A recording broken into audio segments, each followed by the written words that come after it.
Nous sommes en route parcourant encore la basse Casamance, cette terre entre rues et rivières où plusieurs villages se cachent dans la forêt. Chaque chemin, chaque détour révèle un aspect de la richesse et du potentiel immense du Sénégal, un pays aux multiples facettes. C'est ici que nous nous rendons à Mlomp, l'un des plus grands villages de la basse Casamance. Un village où la majorité des habitants sont Diola. Nous ne sommes pas seuls, des touristes étrangers ont rejoint notre groupe à vélo pour une immersion plus profonde et une découverte encore plus intime de ce lieu unique. Devant nous, une case à étages se dresse majestueusement. Cette architecture fait partie intégrante de la culture Diola, enracinée dans cette terre sacrée. Saliou, notre guide, nous mène avec passion à la découverte de ce patrimoine. Il nous explique comment ces constructions, véritables témoins de l'histoire, sont bien plus que des simples habitations. Derrière moi, c'est la case à étages. Donc, chez les Diola, il y a l'architecture. Les Diola sont des grands architectes. Donc, chez les Diola, vous pouvez trouver les cases à étages et les cases à impluvium. À Mlomp, c'est des cases à étages. Donc, pourquoi la case à étages à Mlomp? Parce que lors de la Deuxième Guerre mondiale, les esclaves, soi-disant, qui ont été recrutés en Casamance, qui ont eu la chance d'aller, pas la chance, mais qui ont quand même eu à faire un peu l'Europe pour la libération de la France, ont découvert une forme d'habitat en étage en Europe. Et dès qu'ils sont rentrés, les habitants de Mlomp ont jugé nécessaire de copier ce qu'ils ont vu en Europe. Donc ils ont réuni les membres de leur famille en leur disant que nous, en Europe, on a vu des maisons superposées. C'est à partir de là qu'ils ont essayé de faire ce qu'on appelle la case à étages. Cette cage n'est pas seulement un abri. Elle cache des particularités fascinantes, notamment celles construites ici à Mlomp. Des cases à étages qu'on peut trouver ici à Mlomp, c'est des cases qui sont construites en banco. Il n'y a pas de fer ni de ciment. Donc ils ont réalisé des cases avec que de la terre et un peu du bois. Donc c'est ce qui fait que à l'intérieur de ces cases, il fait toujours frais. Donc le plafond est fait avec des racines de palétivier. Donc c'est ce qui garantit aussi la durabilité de ces maisons. Nous pénétrons à l'intérieur de la case à étages où les secrets de son architecture se dévoilent peu à peu. Ce qui est à l'extérieur peut brûler, mais tout ce qui est à l'intérieur n'est pas touché par le feu. Parce que le Diola, à l'intérieur de la maison, c'est là où il stocke son riz. Donc le grenier aussi fait partie de l'un des plus importants réserves de ces Diola. Donc tout à l'heure, on va voir le grenier. Mais d'abord, on va monter sur l'étage. Vous pouvez monter. Aujourd'hui, il y a l'escalier. En face de nous, un escalier majestueux. Mais autrefois, il n'y en avait pas. C'est avec une échelle que l'on rejoignait le toit. À l'époque, il n'y avait pas, ces maisons n'avaient pas d'escalier. Donc c'était aussi une forme de refus. Parce que vous êtes sans savoir que pendant la guerre, la Deuxième Guerre mondiale, quand les Européens sont arrivés à la recherche des esclaves, les Diola ont cherché un refuge, un habitat pour permettre de se cacher face à l'ennemi. Il y avait un bâton qu'on posait pour monter dans le plafond. Et on retirait ce bâton-là. Donc quand l'ennemi arrive, il ne voit pas l'escalier, donc il ne trouve personne aussi en bas de l'étage. Donc il se retrouve qu'il n'y a personne dans la case, alors que tout le monde est monté sur le plafond. Ça, c'était une manière de se cacher sans pour autant qu'il soit exposé à l'ennemi.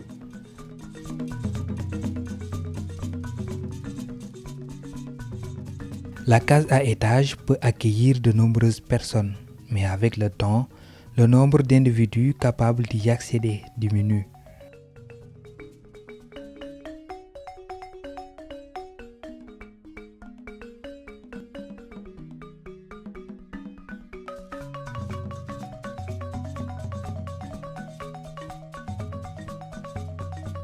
Au bout du balcon, une ouverture menait à une aire de séchage séparée de la toiture en zinc par un espace d'1 mètre. Ce lieu est réservé au séchage du riz et des produits agricoles qui peuvent se conserver pendant des années.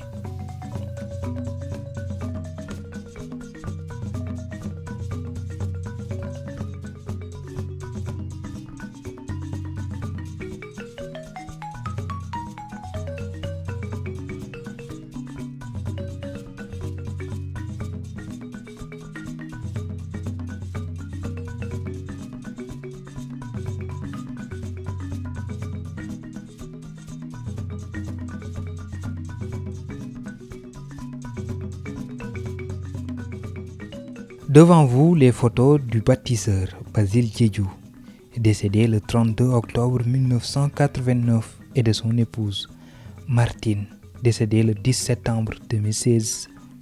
Après plus d'un siècle de vie commune, sont accrochés.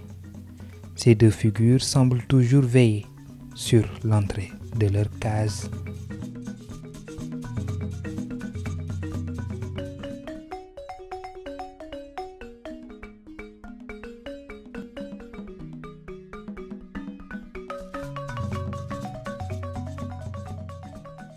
Non loin de là, un fromager géant attire notre attention. Ses racines, d'une taille impressionnante, s'élèvent verticalement à plus de 2 mètres. Ce majestueux arbre, symbole de la culture Diola, incarne la connexion entre le monde matériel et spirituel. Notre guide s'approche pour nous en expliquer la sacralité. Nous sommes à Moulombe toujours, autour de ces grands fromagers que vous voyez. Le fromager est l'un des arbres les plus importants de la Casamance. Voilà. Parce que dans ces fromagers que vous voyez là, tout le patrimoine du Casamançais se trouve dans ces fromagers. C'est des fromagers qui sont des arbres plantés par nos populations à l'époque. Voilà. Pourquoi ces arbres ont été plantés par nos arrière-parents? Parce qu'en un premier temps, c'est des arbres repères. Quand quelqu'un se perd dans la forêt, il regarde en hauteur, s'il s'aperçoit qu'il y a des arbres, des grands arbres, ils savent qu'il y a un village à côté. Donc ils se dirigent. Comme je disais que c'est des chercheurs à l'époque.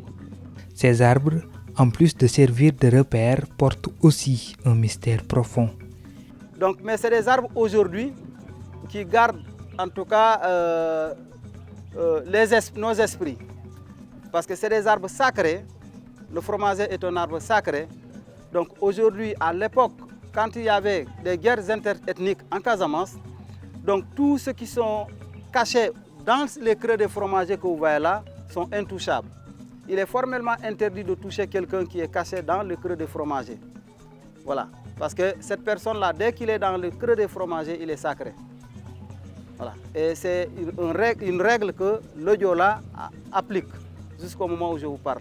Mais la plupart de ces fromagers-là aussi sont des lieux de culte, c'est les Diola. Les fétiches sont souvent confiés autour de ces arbres ou dans les creux de ces arbres. Voilà. Ils jouent un rôle fondamental dans les rituels des Diola, où les ancêtres et les esprits des défunts sont honorés. Les racines que vous voyez là sont coupées lors des cérémonies rituelles. Vous savez que c'est le Diola, il y a ce qu'on appelle l'autopsie. L'autopsie, c'est le Diola, c'est le mort même qui fait son autopsie. Donc quand quelqu'un est mort, c'est le Diola, comme c'est les Mancagnes également.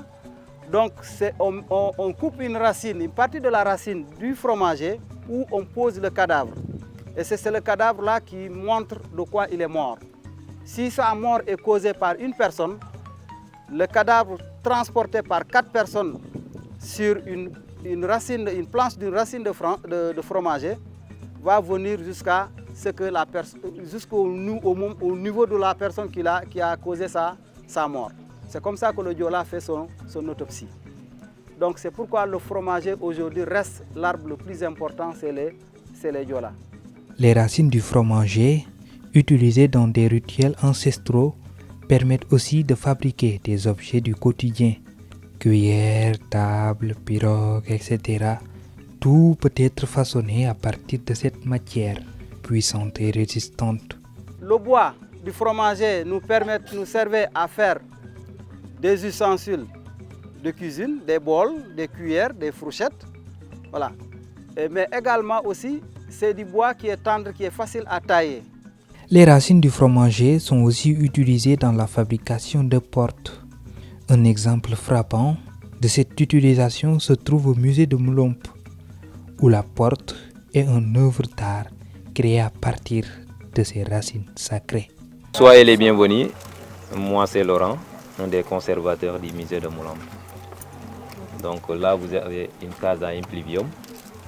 La porte est faite à base des racines du fromager. Donc ce sont des anciennes portes utilisées. Donc pour entrer d'abord, il faut taper. Parce qu'on considère chez nous qu'on n'habite pas seul. Donc on habite avec les esprits, les ancêtres et autres. Donc il faut d'abord taper la porte avant d'entrer. Donc c'était des portes qui se fermaient à l'intérieur. Donc ce qui fait que de l'extérieur, tu ne pouvais jamais l'ouvrir. Mais aussi pour ouvrir la porte aussi, il fallait soulever en haut, ensuite tu pousses. Donc c'est comme ça. Ensuite tu pousses. Et pour entrer aussi, baisser la tête un peu. La porte de ce musée, conçue de manière exceptionnelle, était à l'origine destinée à limiter l'accès aux ennemis. L'ouverture, ok. Il faut soulever d'abord. C'est bon?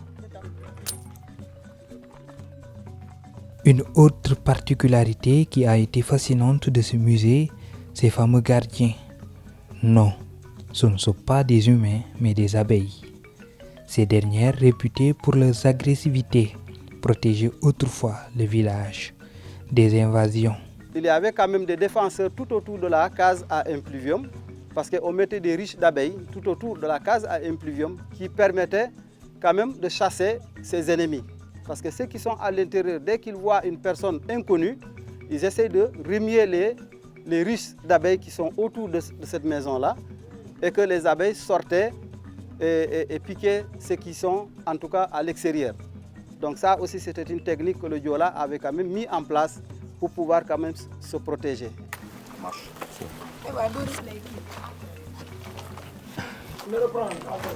Aujourd'hui, le musée abrite des représentations du village, mais selon notre guide, la véritable sacralité réside dans les objets qu'il conserve. Il nous propose de commencer par explorer l'architecture du musée avant de revenir sur les autres détails fascinants. Donc là, on est dans le petit musée de la culture traditionnelle Diola. Et tous les objets qui sont là, ce sont que des représentations du village. Vous pouvez toucher, prendre des photos. Si vous avez des questions en même temps, vous pouvez les poser. Donc le sacré, c'est à l'intérieur. Ici, vous n'avez que des représentations du village.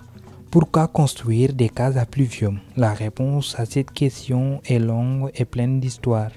Laurent, notre guide, nous la restitue depuis le début. Et pour la case qui est là, vous avez une case à impluvium, une case qui a deux toits. L'une de l'intérieur sous forme d'entonnoir, dont l'idée surtout, c'était pour collecter l'eau de la pluie par là. Et il y a l'autre de l'extérieur. Auparavant, c'était des cases beaucoup plus grandes et beaucoup plus larges, dont plusieurs familles pouvaient vivre à l'intérieur de ces cases. Chez nous, quand on vous dit la famille, c'est la grande famille. Grand-père, cousin, oncle, frère, tout le monde était à l'intérieur surtout. Et dans ce petit village, la cause qui faisait que les gens construisaient ces genres de maisons, c'était les guerres tribales. D'abord, ces genres de cases en Diola sont appelés Edjam. Edjam en Diola, cela veut dire l'ententement. Tout se faisait à l'intérieur de la case. De l'extérieur, tu ne pouvais jamais entendre ce que les gens disaient à l'intérieur surtout. Et maintenant, lors des guerres tribales, pour trouver de l'eau, c'était très difficile. Souvent, c'était le travail des femmes qui partaient vers les mares pour trouver de l'eau. Et il y avait les ennemis qui se cachaient là-bas pour capturer ces femmes en otage. Donc pour sécuriser la famille, ils construisaient ces genres de maisons. Si une fois la pluie tombait par là, la femme n'avait plus besoin de chercher de l'eau ailleurs. Directement par là, il y avait toujours cette canalisation à côté qui permettait d'évacuer l'eau pour éviter les inondations. Ce n'était pas les tuyaux en plastique comme aujourd'hui. Auparavant, c'était le palmier rogné, son tronc creusé pour faire des canalisations. Le grenier était toujours en hauteur, il gardait toujours le riz en haut. Et il y avait beaucoup d'espace, chaque famille cuisinait à côté, la fumée passait par là sans déranger personne. Et vers 13h midi, vous allez trouver le soleil au zénith. Au milieu, ça servait de montre, surtout pour servir le repas. Et il y avait une seule entrée, la porte, fermée toujours à l'intérieur avec des bâtons. De l'extérieur, tu ne pouvais jamais l'ouvrir. Il y avait aussi des codes. Il n'ouvrait jamais la porte à un inconnu. Donc le Diola disait aussi un enfant qui n'avait pas plus de 12 ans n'avait pas l'âge de sortir dehors seul. L'enfant en sortant, il pouvait dévoiler les secrets de la famille aux ennemis. Pour éviter les attaques imprévues, il gardait toujours les enfants. Donc l'enfant sortait s'il est accompagné surtout. La nuit, c'était l'occasion de rester en famille. Les vieux qui étaient là, ils racontaient des contes terribles à ses enfants, d'avoir l'esprit de sortir dehors, mais aussi l'histoire du village. Et pour la construction, pas de fer, pas de ciment, pas de bâton, pas de paille, que de la terre, l'argile mélangée avec de l'eau. Ici, l'argile, on ne le cherche pas loin. Tu enlèves le sable, tu creuses quelques centimètres, la terre est argileuse. Tu la mélanges avec de l'eau seulement et les pieds qui piétinent l'argile pour casser ces boules d'argile. Auparavant, les gens ne faisaient pas des briques, mais plutôt ils formaient des boules rondes. À partir de ces boules, pas de fondation. Tu enlevais le sable, tu trouvais déjà l'argile. Tu mouillais un peu la terre, les boules que tu avais, tu les damais directement en les superposant, tu appuies. Et pour la construction, on ne construit pas en allant devant avec l'argile. On construit toujours en allant derrière, ce qui te permettra de regarder si les murs sont droits ou pas. On construit par étapes. Chaque étape doit être sèche avant que tu poses l'autre. C'est pour cela, si vous regardez les murs, il y a toujours des niveaux. Donc là, vous avez le bois du palmier rogné utilisé pour la charpente, la paille sauvage pour le toit, et ici le plafond, c'est la tige de feuilles du palmier à huile utilisée. Les cases à pluvium étaient autrefois une solution face aux conditions climatiques. Mais avec l'évolution des modes de vie, cette forme de construction tend à disparaître. Les familles dispersées ne construisent plus de telles maisons. Cependant, grâce au musée de Molombe, nous avons réussi à préserver cette part de notre culture et à nous rappeler d'où nous venons. En ce qui concerne le musée existe depuis 1992. Le musée a été rénové l'année passée. Donc, et à ce qui concerne le musée, surtout, on a des choses traditionnelles et culturelles. D'abord, vous êtes dans un village Diola. Donc, chez nous, quand on dit le Diola, on se renvoie à la culture, à la pratique traditionnelle. C'est dans ce petit village que vous allez entendre des personnes qui vous diront que je suis chrétien animiste ou bien animiste musulman. C'est pour ça, parce que l'animiste, même s'il se convertit souvent, il garde ses pratiques traditionnelles. L'animiste chez nous, ce qu'il adore, ce sont les fétiches. On aura l'occasion de voir quelques de ces fétiches qui existent dans le village. Donc quand on vous dit le fétiche d'abord, il y a ce qu'on appelle l'autel. Qu'on appelle l'autel du fétiche. Au niveau de cet autel, il y a un esprit qui vit là-bas. Et l'esprit qui est là-bas, il y a son prêtre qu'on appelle le féticheur. Le féticheur peut être une personne comme vous et moi. Mais la différence, cette personne parvient à communiquer avec l'esprit. Et pour pouvoir communiquer avec l'esprit, il faut qu'il fasse des offrandes. Chez nous, l'offrande utilisée le plus souvent, c'est quoi? C'est le vin de palme ou bien le sang d'un animal. Donc il va prendre, et quand il versera, vous allez entendre, il prononce le nom de Dieu, appelé en Diola Ata Emit. Cela veut dire le propriétaire de l'univers, et c'est le Dieu universel. Que le chrétien croit, que le musulman aussi croit, l'animiste aussi, il croit à ce même Dieu. Il a beaucoup d'esprits. Chaque esprit a son rôle à jouer, à son nom, mais un seul Dieu. Donc on aura l'occasion, en faisant le tour, de voir quelques de ces fétiches qui existent en milieu Diola surtout. Faisons maintenant le tour pour un peu comprendre tout ce que Laurent nous explique et comment chaque élément de cette architecture nous relie au passé. L'esprit en milieu Diola, appelé en Diola Kuhulung. Kuhulung, cela veut dire l'autel des morts. Chez nous, s'il y a une personne qui est décédée, on amène quelques de ses biens. Par exemple, sa valise, les objets qu'il utilisait, comme ici, on le déposera à côté de ce fétiche. On dira le 6e ou le 7e jour, le mort revient prendre ses biens. Ce n'est pas la personne physiquement, c'est son âme qui revient prendre les biens déposés. Chez le Diola, il croit à la réincarnation. La réincarnation, ce n'est pas au niveau de bêtes ni d'arbres, mais plutôt au niveau des naissances qui reviennent vivre dans les familles. Donc chez le Diola, le mort n'est jamais mort. Merci. Donc ces photos qui sont là, c'est l'œuvre de ces objets représentés ici. Ces photos permettront de faire les expositions vers les universités, lycées ou bien s'il y a des festivals. On ne peut pas déplacer les bagages qui sont là, donc on déplace les photos à la place. Là, vous avez des canaries, c'est de la terre cuite. L'argile trouvée au niveau de la mangrove, ce n'est pas le même argile pour la construction des maisons, c'est de la terre cuite. Ça, c'est la marmite, utilisée surtout pour préparer, surtout pour la sauce. Donc auparavant, le Diola pouvait garder ses poissons très très longtemps, une semaine voire 2 semaines même, sans le frigo. Comment il faisait? Il mettait d'abord ici les feuilles d'oseille, le bissap, ou bien les feuilles des mangues, les petites mangues appelées les mangues pinces. À l'intérieur, il mettait le poisson, sel, citron seulement. Donc pas d'eau. Tu le mettais au feu. Donc chaque matin, tu te levais, tu le chauffais, tu mettais un peu de citron et tu le remettais à sa place. Surtout, on le gardait en hauteur avec des bâtons bien accrochés. Donc ce qui fait que les chats ne pourront pas trouver ce qui était à l'intérieur. Là, c'était pour l'eau. Ça gardait l'eau tout fraîche pour boire, mais aussi les femmes l'utilisaient auparavant pour trouver de l'eau, chercher de l'eau surtout. Et ici, vous avez des armes utilisées lors des guerres tribales. Donc, le Diola n'avait pas des armes les plus sophistiquées. Donc, ce sont des armes utilisées pour la chasse, mais aussi pour la guerre. Donc, ce fusil qui est là, c'est le colon qui a laissé ça ici. Le Diola ne connaissait pas ces armes d'armes. Donc, aujourd'hui, il y a les nouveaux modèles que les gens utilisent pour passer des messages surtout, pour alerter à la population s'il y a des cérémonies traditionnelles, comme la circoncision et autres. Cette lance qui est là, il l'utilise aujourd'hui pour la danse des funéraires. S'il y a un homme marié chez nous qui est décédé, on le rend hommage. Et seul un homme marié. Si tu n'es pas marié, on ne l'utilise pas pour ta danse surtout. Là, vous avez des arcs qui sont là. Et cette arme est appelée casse-tête. C'est la racine de la mangrove. Et lors des guerres tribales chez nous, vous allez voir des personnes qui portaient ce qu'on appelle le gris-gris. Le gris-gris te rendait invulnérable devant le couteau, la lance ou bien la flèche. Mais avec ça, le gris-gris ne pouvait rien faire, car ça cassait les os directement. Mais jamais que le sang sortait à cause de ces gris-gris, surtout. Ici, vous avez la carapace d'un tortue de mer, utilisée comme bouclier pour se protéger contre les lances, les flèches et même les casse-têtes, surtout. Là, de l'autre côté, vous avez la peau de l'hippopotame au niveau ventral, utilisée aussi comme bouclier. Auparavant, il y avait beaucoup d'hippopotames ici. Aujourd'hui, non, surtout à cause de la remontée de l'eau salée. Mais aussi, le Diola détestait carrément les hippopotames, car ils ravageaient leurs récoltes et les gens les chassaient, surtout. De l'autre côté, vous avez un autre fétiche. Le fétiche pour se purifier en milieu Diola, pour se confesser surtout. Pour vous dire que l'animiste aussi, il se confesse comme le chrétien devant le prêtre. Vous êtes dans un village, là où il y a un mot que les gens connaissent aujourd'hui bien, qu'on appelle en Diola « Nyé-Nyé ». Chez le Diola, quand on vous dit « Nyé-Nyé », c'est la partie sacrée.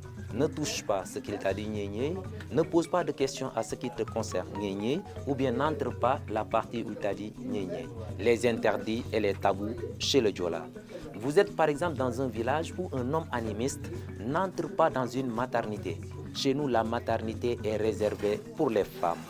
Une femme aussi qui n'a pas encore eu d'enfant n'a pas aussi le droit d'y accéder à la maternité, seule qu'elle est en état. Aujourd'hui, quand même, avec les études, la science, on a des docteurs qui sont des animistes, des sages-femmes ou bien des matrones.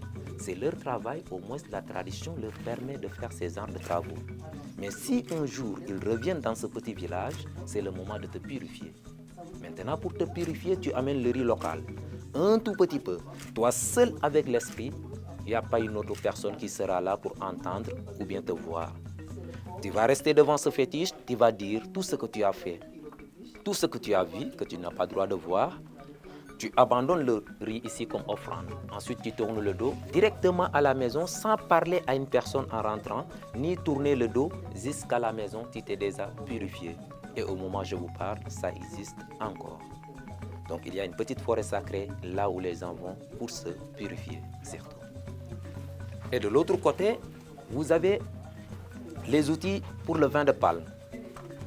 Donc, le récolteur, pour monter son palmier, il utilise cette ceinture appelée kandab en Diola. Donc, il détache là, bien accroché avec le palmier, il le tient comme ça, il est là, un pied après l'autre. Et souvent, quand il monte, il a cette ciseau. Une fois en haut du palmier, il saigne le régime du palmier, seulement le régime qu'il ne touche pas l'arbre. Au niveau du régime, il place ça comme ça, il pique. Cette partie saignée, il y a le liquide qui sort. Souvent, goutte à goutte, c'est la sève du palmier qui n'est pas encore du vin. Donc la sève très sucrée, il n'y a pas encore d'alcool. Il va prendre les entonnoirs, c'est les feuilles du palmier rogné tressées. Il ferme la partie où il a saigné. Comme ça, avec un bâton comme celui-là, il fixe l'entonnoir. Et la sève coule par là, il place les bouteilles. C'est la famille des calabasses, des coloquens.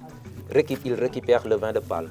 Aujourd'hui, c'est percer ces bouteilles pour boire le vin de palme et le reste est versé à terre. C'est pour cela aujourd'hui les bouteilles en plastique sont utilisées. Donc le récolteur, il monte 2 fois par jour. Le matin, il monte pour récupérer la sève et le soir, c'est pour changer l'entonnoir surtout. Et ici, vous avez des seaux utilisés pour boire le vin de palme. Ici, pour boire le vin de palme, on boit en communauté. Donc il n'y a pas chacun à son verre pour faire santé, ching ching, kiling kandang, non. Donc ce seau taillé à partir d'une branche d'un arbre est placé au milieu. Les gens s'assoient tout autour. Il y a ce qu'on appelle le verre de l'amitié, ce petit gobelet qui va faire le tour.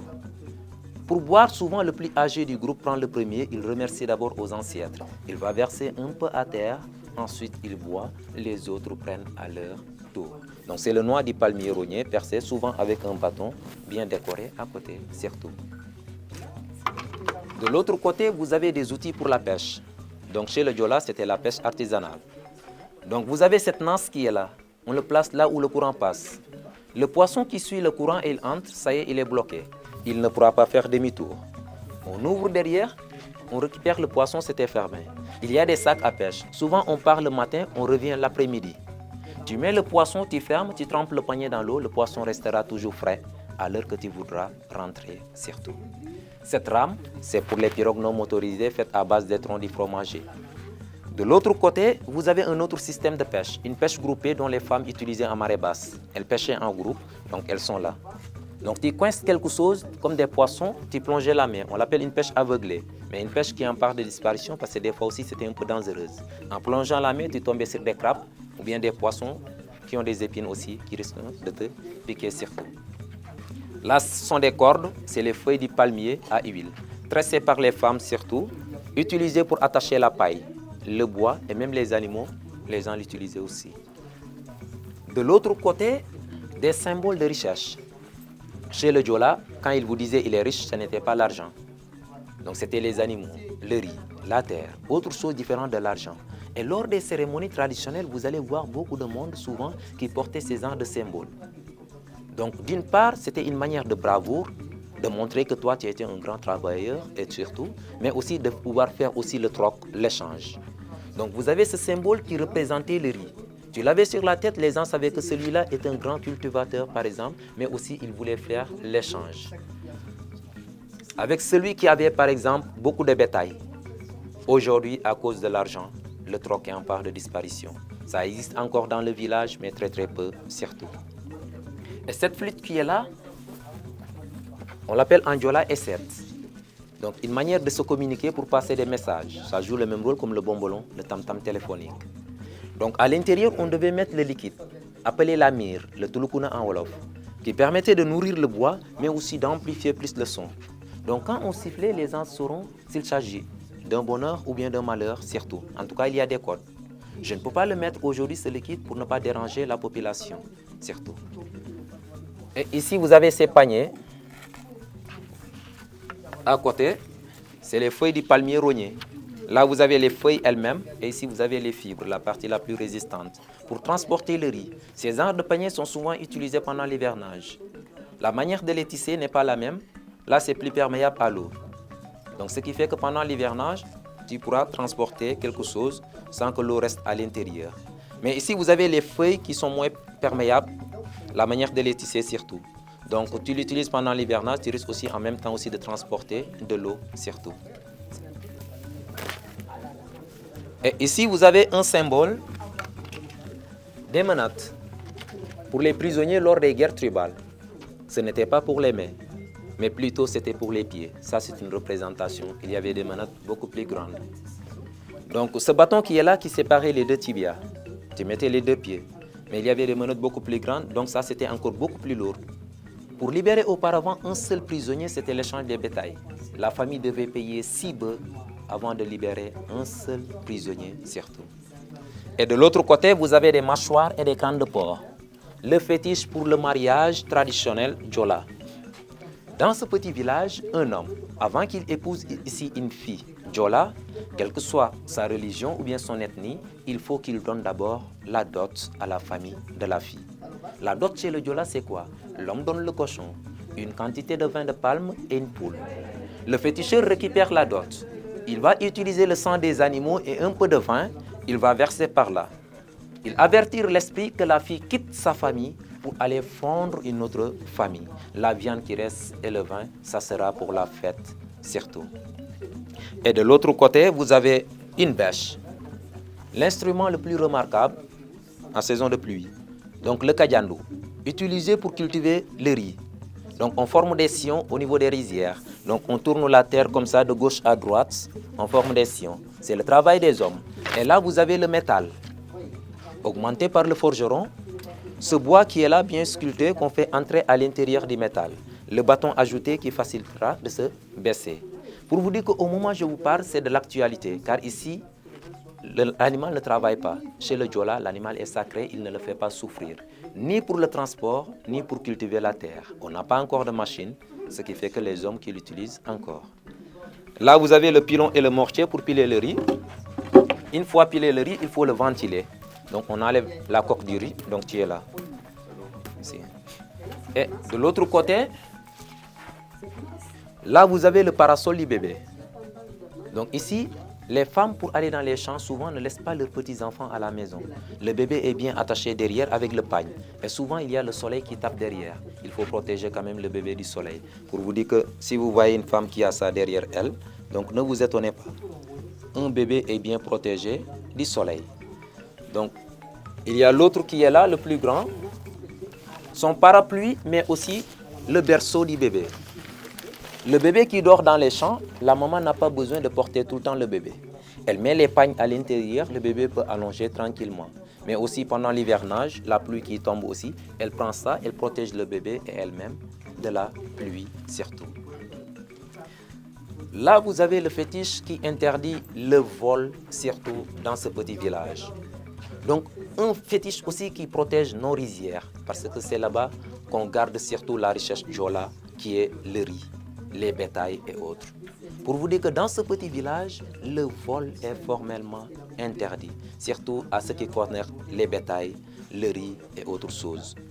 Donc, tu voles ces choses-là, souvent tu auras des malheurs qui vont te poursuivre. Ces malheurs peuvent se manifester au niveau de ton corps ou bien au niveau de ton entourage. Et souvent, ce sont des malheurs répétitifs qui viennent souvent. Les sages du village, ils te verront, ils sauront que tu avais fait quelque chose qui n'était pas bon. Ou bien tu vas courir les hôpitaux, rien de solution. Tu seras obligé de retourner à la source, donc pour dire au féticheur que moi, un jour, j'avais pris telle chose qui n'était pas à moi. C'était l'occasion de te sanctionner. La sanction dépendait de la gravité du vol.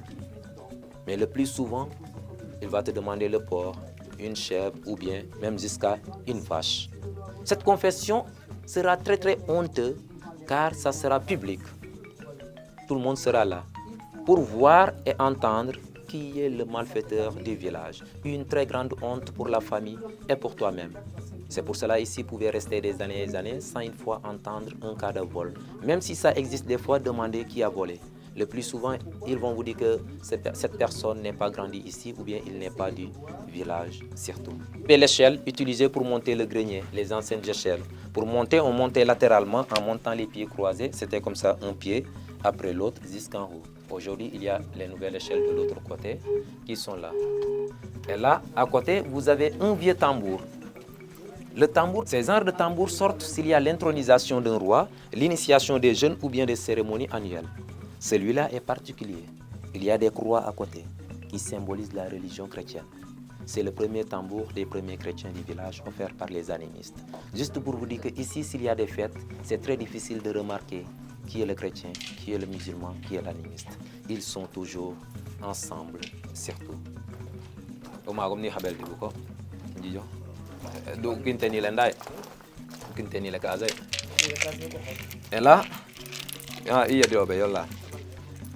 Et là, vous avez une calebasse féminine. Je ne sais pas si vous avez eu l'occasion de voir ces genres de calebasses. Si. Donc, une calebasse pour la fertilité des femmes. Souvent, chez nous, s'il y a des cérémonies traditionnelles, vous aurez l'occasion de voir des femmes qui portent ces genres de calebasse. Donc juste pour vous dire que ne vous étonnez pas. Soit la femme, elle a des fausses couches répétées, ou bien elle a des enfants de bas âge, ces enfants meurent répétés, ou bien dans son foyer, elle a que des filles, elle veut au moins avoir un garçon, ou bien vice-versa. Et il y a une association de femmes chez nous appelée Hunyalen. Cette association qui vient souvent pour donner un coup de main à ces différentes femmes. Mais d'abord, cette épreuve est volontaire par la femme elle-même. C'est elle qui doit faire le premier pas, c'est-à-dire d'aller vers l'association. Donc, elle doit communiquer d'abord avec son mari parce que l'association a besoin du couple. Si une fois le mari est d'accord, ils viendront rencontrer l'association dans leur siège donc pour l'expliquer leurs problèmes. L'association, c'est une association très très puissante du côté mystique, traditionnel et autres. Elle a un grand esprit, elle parvient à communiquer avec leurs esprits pour essayer de trouver des solutions. Donc en communiquant avec l'esprit, et si une fois elle constate que le problème vient de l'homme, chez nous malheureusement, l'association ne traite pas des cas d'hommes. L'association non plus ne prend pas en charge les femmes stériles, seulement des femmes fertiles, mais qui ont des problèmes, des difficultés à avoir des enfants. En ce moment-là, l'association va donner cette calebasse à la femme. Ça sera quand même compliqué avec cette calebasse, car c'est ici que sera son bol à manger, son verre à boire. Si elle n'a pas cette calebasse, durant l'épreuve, elle risquera de manger à terre comme une bête. Même si en mangeant, par hasard, quelque chose qui n'est pas bon, mais quand même qui est mangeable, par hasard qui tombait à l'intérieur, elle n'avait pas le droit d'y enlever. Elle mélange, quelle que soit la sauce. Si c'est mangeable, même si c'est un oiseau qui traversait, qui laissait le caca, elle mélangeait, elle mangeait. Mais tout ça quand même a un prix. Ça permettait surtout de la purifier, d'enlever les mauvais sorts qui sont en elle. Et durant l'épreuve aussi, la femme ne doit pas vivre directement avec son mari. Elle va vivre dans une autre famille ou bien dans un autre village. Mais quand même, il y aura des moments de rencontre. L'association qui constate que la femme est en état, elle isole le mari. Elle protège toujours la femme jusqu'à le jour de son accouchement. Après l'accouchement, elle garde encore le bébé. Ça peut durer une année, ça peut durer 2 ans, ça peut durer même plus de 3 ans. Pour avoir sûr que cette fois-ci, le bébé se porte bien avant de les accompagner. En les accompagnant maintenant, ça sera une très grande fête de 6 jours dans le village. Après les 6 jours de fête, la femme pourra garder cette calebasse à côté et manger normalement partout où elle va dans le monde sans cette calebasse. Et les enfants qui naissent ici ont souvent des noms particuliers. Des noms d'un pays, d'un animal ou bien d'une chose, ne vous étonnez pas. Vous allez entendre ici des personnes appelées Conakry, Washington, France, Poubelle, Marmite, Ken Bougoul, Sagar, ces noms pareils. Donc vous allez entendre ces noms, ne vous étonnez pas surtout. Demandez à la personne, souvent elle aura des explications à vous donner surtout. L'association s'appelle Hunyalen et la femme qui passe l'épreuve en Diola, on l'appelle Anyalena et qui existe au moment où je vous parle. Et souvent, si c'est un garçon, son oreille est percée avec ses coris pour faire des boucles d'oreilles. Pour vous dire que surtout auparavant chez nous, un garçon qui perçait son oreille, c'est pas pour faire star ou bien beau gosse ou bien quelque chose, non. Il y avait une signification surtout. Et dans certaines familles, un garçon qui perce son oreille, on te demandera de laisser ce trou fermé, car chez nous, il y a toujours une signification surtout. Donc s'il n'y a pas de questions, c'est là où met fin les petites explications du musée. Une leçon mémorable. Les explications de Laurent nous ont permis de voyager dans le temps, de nous immerger dans la culture ancienne des Diola. Un voyage sensoriel, intellectuel et spirituel.